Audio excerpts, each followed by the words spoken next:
Well, Matt Travelers, thanks for stopping by my channel. I really appreciate it a lot. My name's Bob of the Old Ways. If you're new here, welcome. If you're not new here, welcome back. So, one of my favorite franchises of all time is Jurassic Park slash Jurassic World slash whatever words they're going to add to it later. I'm kind of a I'm not kind of, I actually am a lapsed paleontologist, you could say. I went to university for paleontology and got pretty far into that education before I decided that I did not want to be crippled with student debt for the rest of my life. And given how things are going with the US economy right now, I'm glad I made that choice. But one of the inspirations for doing that, one of the big reasons that I decided to pursue that education was Jurassic Park, the book or the two books and the movies. They were a huge inspiration to me. I love everything about paleontology. Some kids were space nerds. I was an earth science nerd and an evolutionary nerd. So, like any Jurassic fan, I have favorite movies and TV shows in the franchise, and I have my least favorite ones. I like all of them. Objectively, I do. I think every Jurassic movie has something to love. Not every movie adds up to the sum of something greater than its parts, but every film has something to enjoy. And the two animated spin-off series are also really good as well. And now we're getting Jurassic World Rebirth. And I came across an article today that I want to talk about because I think it ties into something that was kind of missing from the sequel trilogy, the Jurassic World movies, that a lot of fans are hoping to see come back. So let's take a look at the article real quick. So this article on Screen Rant says Jurassic World Rebirth will be the best Jurassic Park since the original if it's brave enough to do what the franchise has always avoided. First of all, let me say, I'm really, really pleased with ScarJo being in the Jurassic franchise. I'm kind of vicariously excited for her because apparently she's a lifelong Jurassic nerd like the rest of us. And every time a new Jurassic project was announced, she kind of like put herself out there begging to be in the movie in any capacity, even if it means they killed her off in the first 5 minutes of the movie or whatever. So from what I've been reading in the entertainment press, she fought hard to get this role. She played real hardball, and I'm glad she did. I'm glad for her, and I'm glad for the fans because I think she's a great actress. She's not just pretty, obviously everyone in Hollywood's pretty, generally speaking, but I really like that ScarJo leans into genre material as much as she does. She is very clearly a nerd. And I really appreciate that about her. She brings a level of credibility to franchises like this and to material like this that it would not otherwise have. So having her in this movie puts eyeballs on it. And given that she's an award-winning actor, it raises the credibility of the project, especially given that despite the fact that every film in every film in the sequel trilogy made over $1 billion, it didn't end up pleasing as many people as it could have, I think. So her being in it, I think, is a big bonus. Anyway, let's take a look at this article. It says, Jurassic World Rebirth is set to bring back some of the best parts of the original Jurassic Park trilogy, but it could be the best movie since the original if it does something unexpected. The Jurassic Park franchise has been enormously successful, but one issue with the movies is their potential for being predictable.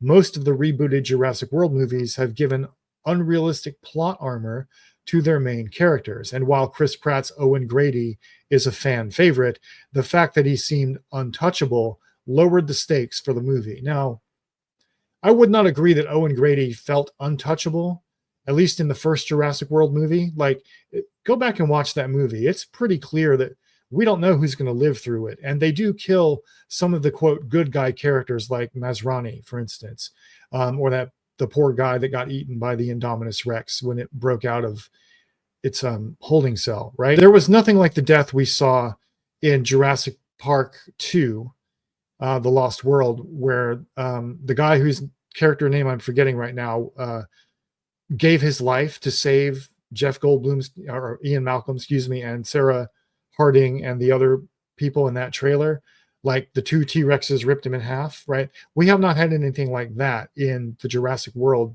trilogy so far. So I kind of see what they're going for here, but I think it's a bit disingenuous to say that Owen Grady had unrealistic plot armor, at least in the first movie, because the first movie works really well. The first Jurassic World movie, I should say, works really well as a piece of action suspense cinema, I think. That criticism does apply. I think it's a fair criticism of Jurassic World Dominion, but then again, a lot of criticisms of Jurassic World Dominion are fair. Anyway, let's see what we're dealing with here.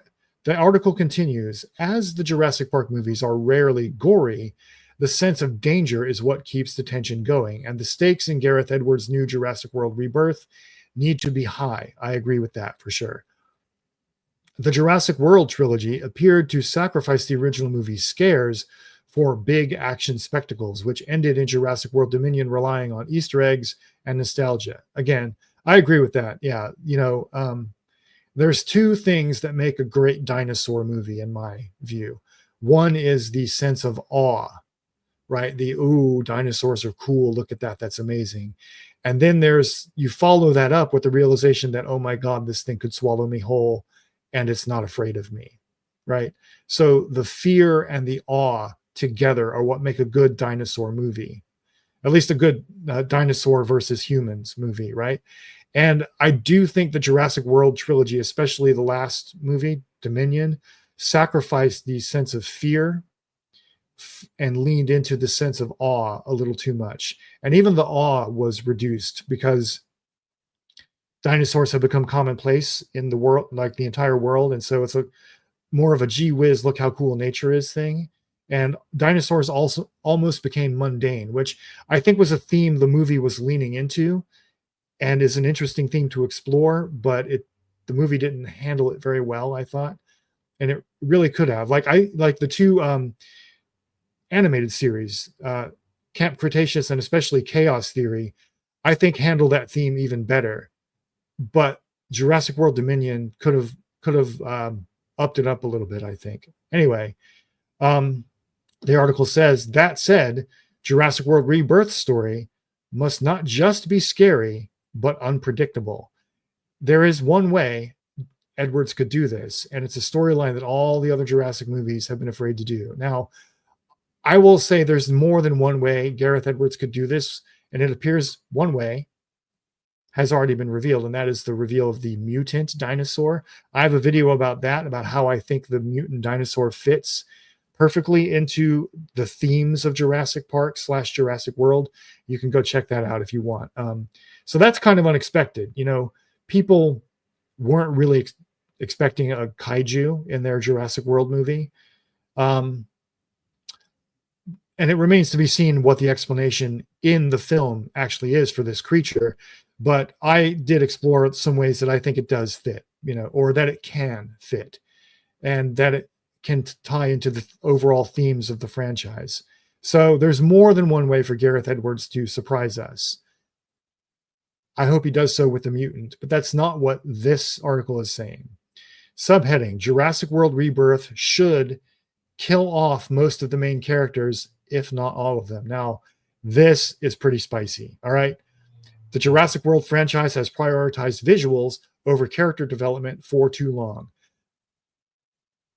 I agree with that with caveats. So let's see what we got here. The Jurassic Park movies have killed off key characters, with some of the most memorable deaths in the Jurassic Park franchise being Dennis Nedry's Dilophosaurus encounter and Donald Gennaro being eaten from the toilet. I would also add Muldoon getting killed by the velociraptors. What made Jurassic Park work really well was, as this article has mentioned, the sense of danger to all of the cast, the so-called good guys as well as the bad guys, right? Dennis Nedry kind of had it coming, right? Donald Gennaro kind of had it coming because he abandoned the kids, right? Muldoon did not have it coming. He was like arguably the most competent person there, and he got killed, right? So that's what made those movies work. And it is true that the Jurassic World trilogy kind of let that sense of danger towards the main cast fall by the wayside as it moved on. So this article continues. However, none of the Jurassic movies have killed off all of their main characters yet, and this would introduce some shock and unpredictability back into the franchise. While it is unlikely that a franchise with a young fan base will kill all of its main characters, a major character death could be powerful, especially if the franchise stops prioritizing big visuals over character development. I agree. Like, killing off all of the main characters, that's going too far. That's going way too far. But killing off at least one of the good guy characters, giving the good guy characters a heroic sacrificial death, which it looks like may be happening with Mahershala Ali's character based on the trailer, that could work. And I agree. That is something the Jurassic World trilogy moved away from. That would have made that trilogy stronger had it kept that element. Anyway, however, one of the best things about Jurassic Park is the way that it developed its characters alongside the spectacular dinosaurs. Characters like Ian Malcolm have become fan favorites, while Ellie Sattler is often considered a feminist icon. And even some of Jurassic Park's supporting characters have main character energy. The characters in the newer movies have their big moments, like Owen's Velociraptor training scene, but they're not as well developed as in the original trilogy. It is time that the Jurassic World franchise address this, giving audiences characters to care about again. Now, I'm not sure I would agree with that. I know I know Claire Dearing takes a lot of crap, but I really like her as a character. She has a very clearly defined and well-developed character arc across all three of the Jurassic World movies. And so does Owen Grady, right? They kind of switch places a little bit at one point. Like, Claire Dearing begins as the business woman who doesn't really care about the dinosaurs really, and doesn't really care about anyone. And she evolves into like the caring mother who is willing to die for someone else, right? Particularly for her adopted daughter, Maisie.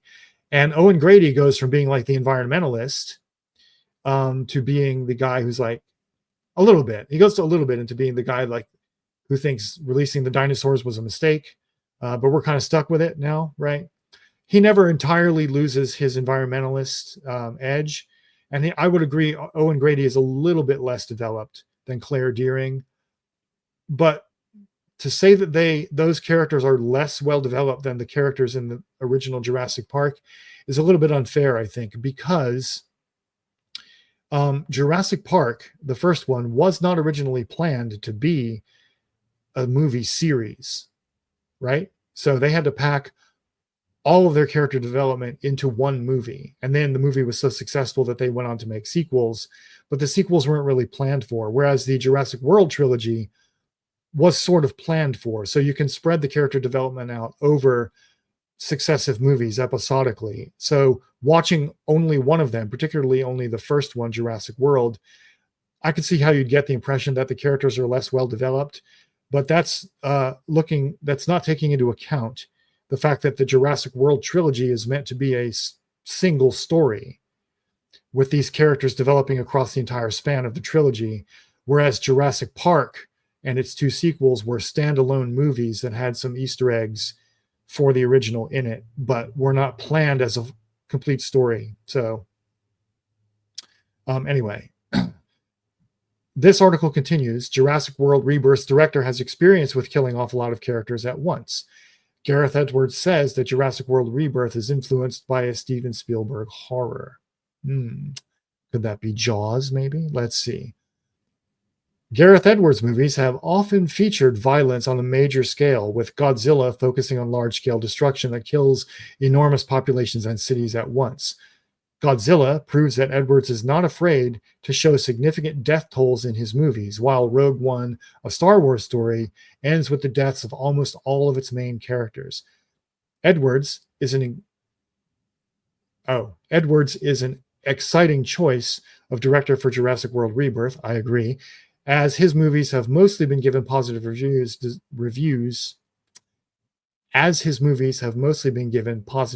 despite, and sometimes because of, their high death tolls.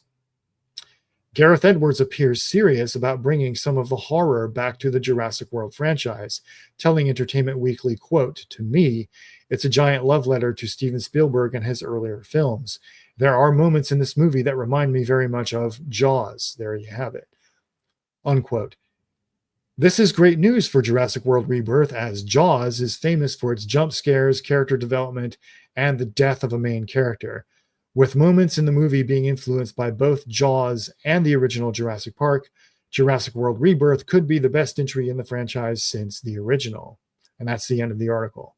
I would have to say, largely, I think I agree with what I just read there. Right.